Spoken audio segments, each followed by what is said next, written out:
រស់នៅត្រូវរំពឹងលើខ្លួនឯងឲ្យច្រើនកុំរស់នៅរំពឹងលើអ្នកដទៃច្រើនពេកគេក៏រវល់ដែរគ្មាននរណាមកចាំជួយយើងរហូតទេ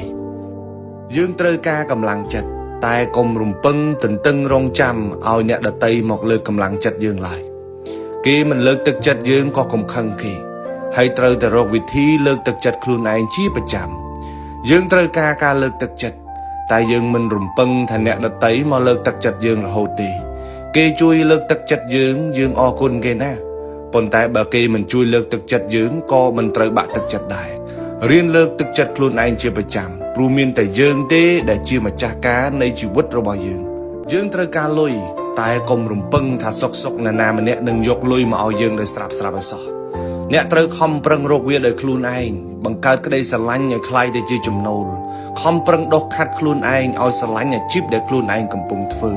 រៀនជំនាញថ្មីដើម្បីបានចំណូលបន្ថែមកុំដេកចាំជំនួយពីអ្នកដទៃអត់កំណើតទេយើងត្រូវការលុយតែយើងមិនដេកចាំរំពឹងលុយពីអ្នកដទៃរហូតទេរកលុយដោយខ្លួនឯងស្វែងរកសមត្ថភាពដោយខ្លួនឯងទើបថ្ងៃមុខទៅយើងរីកចម្រើនយើងត្រូវការក្តីស្រឡាញ់តែកុំរំពឹងថាអ្នកដទៃអាណា